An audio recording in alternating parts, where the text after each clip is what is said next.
Hello Israel, it's me, Red Planet, coming to you once again with another video. No rights to video or music, strictly for educational purposes only. Let's listen to Woodward TV talk about AI. Let's get into it, Israel. Have a significant amount of data on you, sent directly to my phone. Now, I myself do not have the equipment to do such a thing. I have the knowledge to do it, but I just don't have the equipment. And besides, I have respect for other people's privacy. With that said, and I'm just being honest, if, however, this was a legal thing to do, and I had personal safety concerns about someone I didn't really know too well, then I might consider gathering intelligence, maybe utilizing that technology to perform a background check. For me personally, that would be very rare because there's only been a few times in my life where I wish I had gathered more information on a person before trusting them. The point is, that type of technology may sound like an advantage to you when you're the one using the technology. However, on the other hand, it sounds scary to think that other people can use this type of technology on you. What's even scarier than that is it may already have been used on you. Folks, we are rapidly entering into an era that is starting to look very different from the one we are coming from. AI, artificial intelligence, is starting to become a very big part of our lives, whether we like it or not. Now we can push back, fight this thing, or we can accept and assimilate because we think resistance is futile. At the end of the day, it's hard to identify evil if you're not aware of it.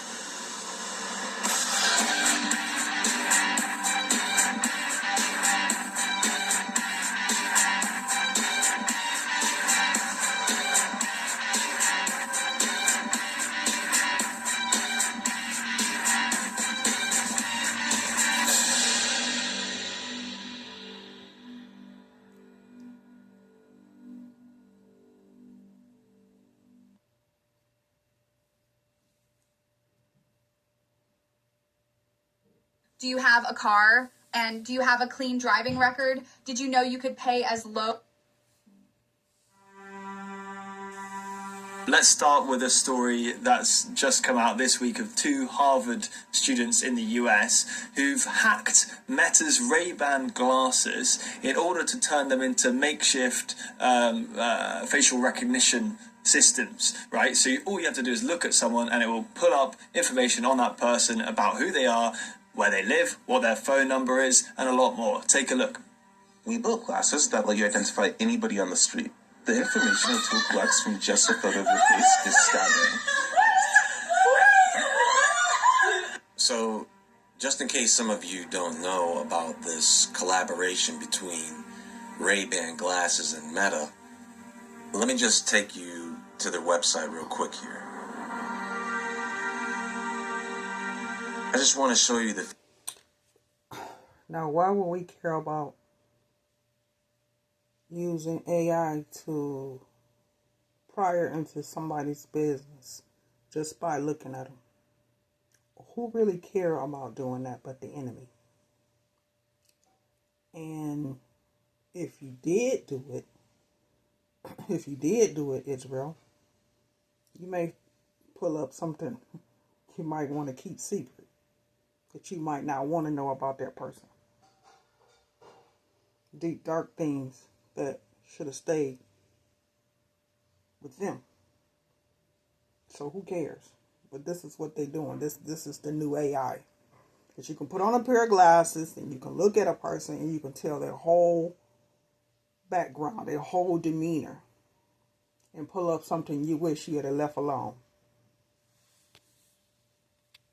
Features so that you have an idea of what this is being used for. The HD camera captures high quality photos and records videos for up to 3 minutes with an ultra wide 12 megapixel camera and 5 mic system. Easily import to your smartphone using the MetaView app. You have the capture button.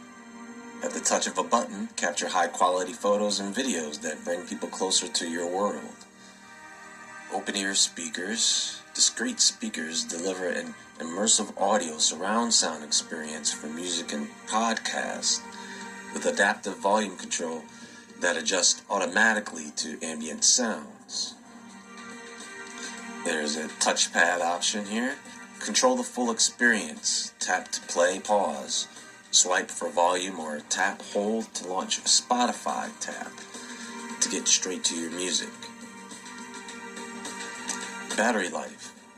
Now the battery life on these things varies. The sleek charging case lets you get up to 4 hours of battery life on a single charge and up to 36 hours on a full charge, which means if you're carrying around the case for the glasses, you can keep recharging the glasses for up to 36 hours.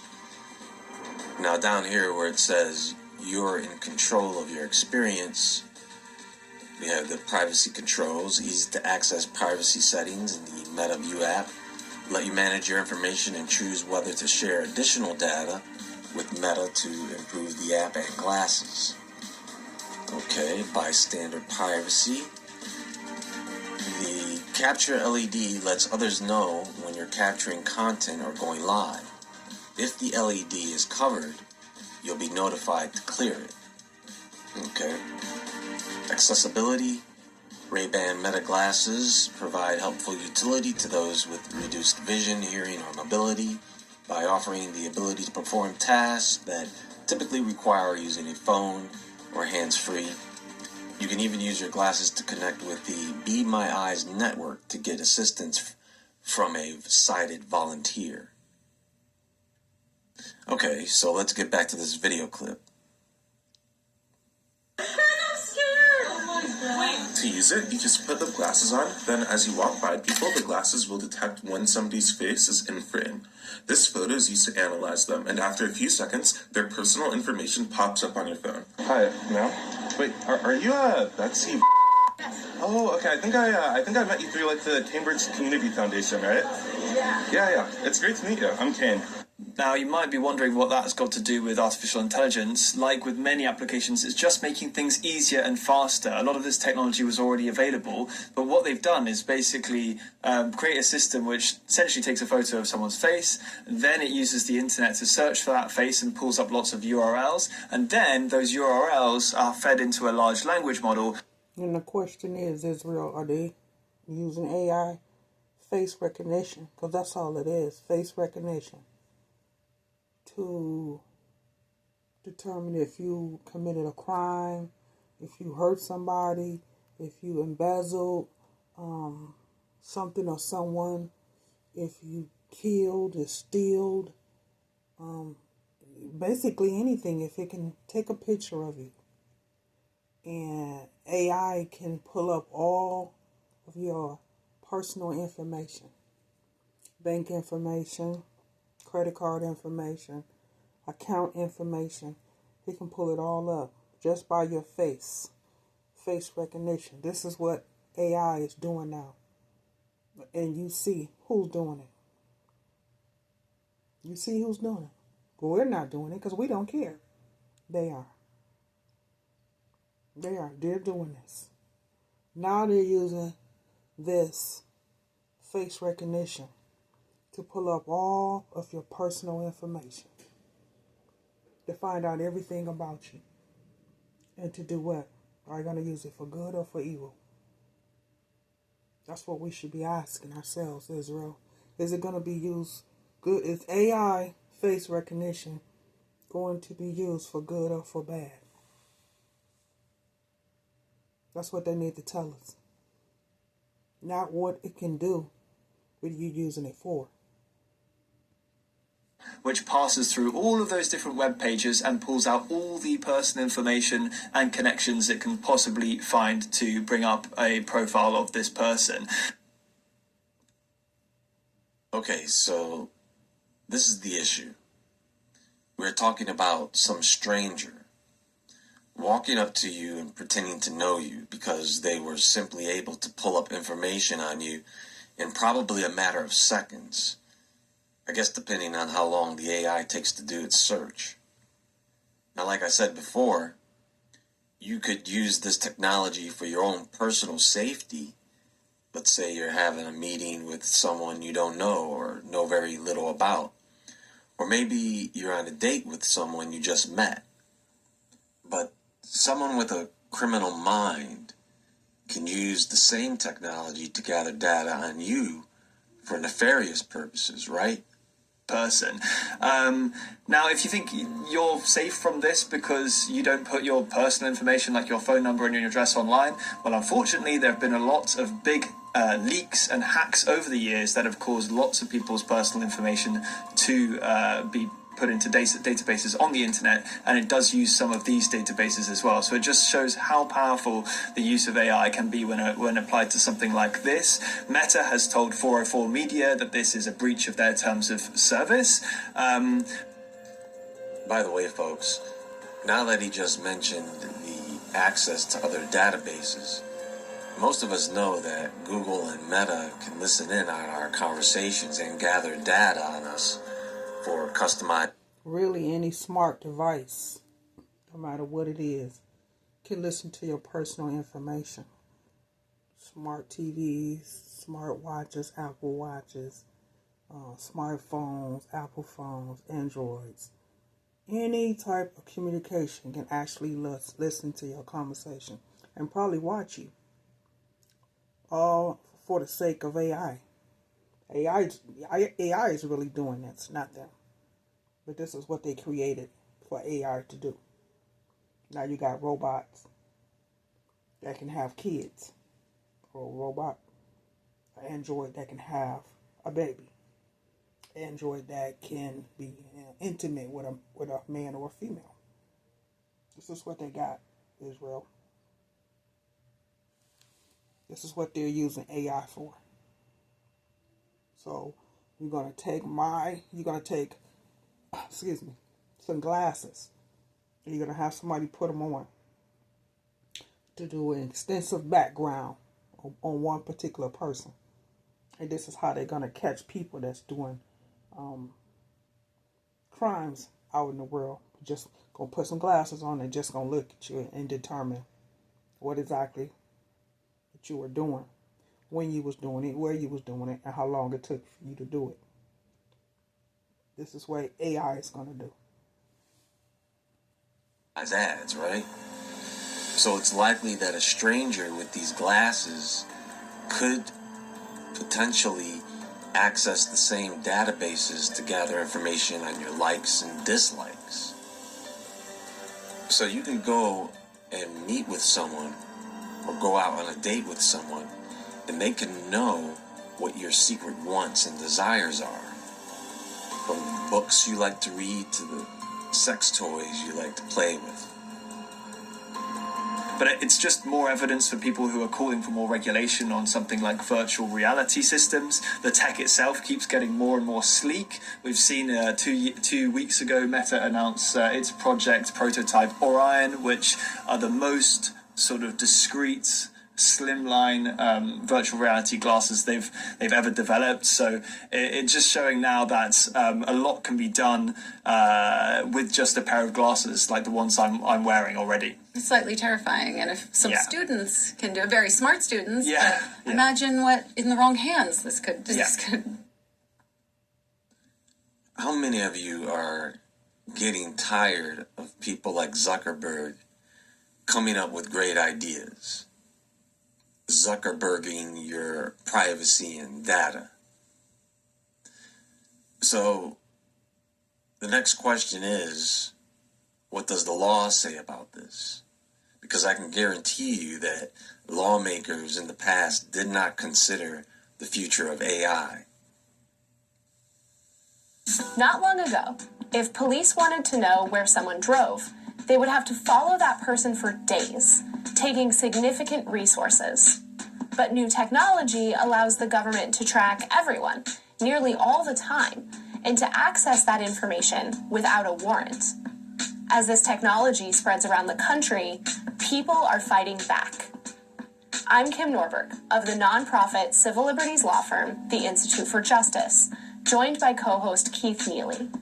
Today we have with us IJ attorneys Robert Fromer and Michael Seufer to discuss a new Fourth Amendment lawsuit in Norfolk, Virginia. This is Beyond the Brief. Hey, sorry for interrupting. Isn't that annoying? What if I told you there was a way to get rid of ads like this forever? Okay, so the Fourth Amendment reads, the right of the people to be secure in their persons, houses, papers, and effects against unreasonable searches and seizures shall not be violated, and no warrants shall issue but upon probable cause, supported by oath or affirmation, and particularly describing the place to be searched and the persons or things to be seized. And it's interesting about what she just said about the police tracking people down, because we just had an incident where a Cybertruck exploded outside of a Trump building. And did you notice in that the news report that Tesla provided law enforcement with data that was collected from charging stations? How many of you knew that? How many of you knew that Tesla was gathering data on a person because they stopped and just wanted to charge their vehicle? No one understands, folks, that Tesla tracks its vehicles right down to the millisecond. They have cameras at the charging stations. Now, we don't know if Elon was quick to play the hero and provide law. So you see, this is what AI is doing. Artificial intelligence. This is what they're doing. They're doing this. Now they're using Tesla. What's next, Israel? Enforcement with what they needed, or if they approached him or his company.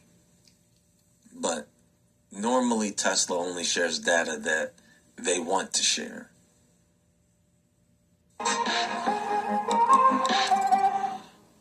So, Rob, can you explain what's going on in Norfolk? The city has paired up with this company called Flock Cameras, and they've installed 172 cameras in the city that allows them to track the entire driving population.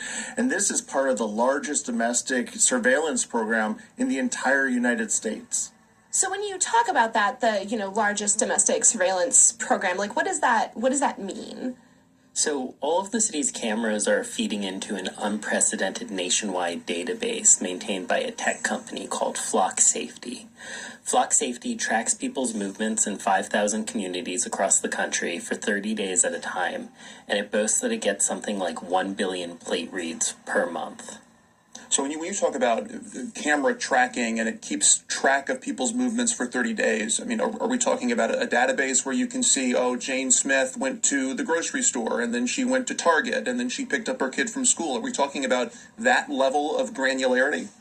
They can potentially in places like Norfolk, where there are so many cameras that you can follow people from place to place, and you can make deductions like that by looking at what their routines are.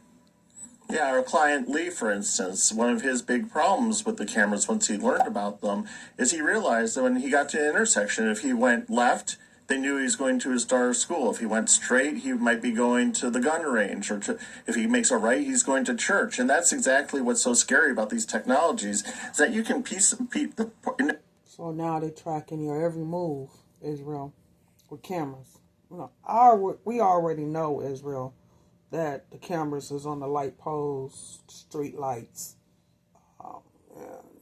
different places like that, in public places, by the gas station. They have them, stores now have them, banks now have them, cameras. So they are everywhere, but they're all part of AI. Individual portraits of people's lives together and get a really detailed map of what they're doing. Think about that, folks. I'm sure many of you can come up with several movies that depict situations like this. I mean, are we headed in the pre-crime Minority Report era? But instead of using psychics, they use AI? I mean, I can understand using AI to help a crime that has already been committed, just like a detective would.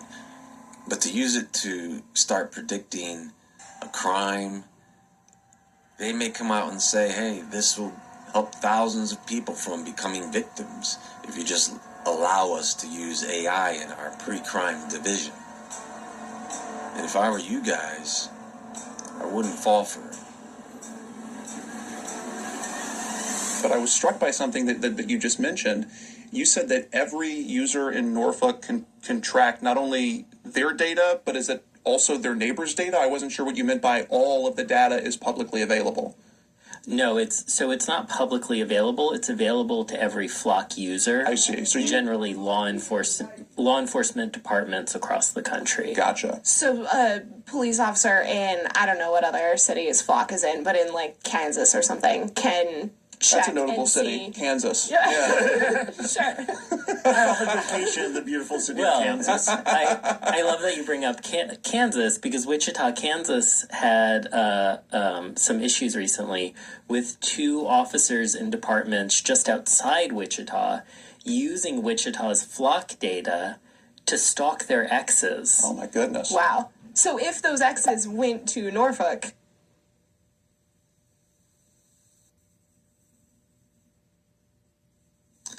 Okay, see what I'm talking about? Now, this is a problem, a big problem. And let me tell you, cops are notorious for retaliation. Getting ID or information out of you is like a drug for them. Now, this whole camera surveillance, AI surveillance thing is going to be tricky because we don't want our Fourth Amendment rights violated, and we don't want our First Amendment rights violated. I mean, this country had a whole war because of this type of thing. Revolution. What this is going to all come down to is our awareness of what's going on. Humans are one thing, but we can't fall asleep on AI. Trust me, this year, we're going to see AI do some things we couldn't even dream of. It's going to blow a lot of people's minds. So as they continue to develop AI to work against us in many ways, I don't think it's going to blow our minds, Israel, because we know that they're going to do this, just like iRobot. When iRobot were able to do basically everything, that pretty much told us what was going to happen, because they put it in the movies, put it in the films, and different stuff like that. So we know what their agenda is with AI. We already know it's always for evil. It's never for good. But AI is basically taking over everything. It's in the cars.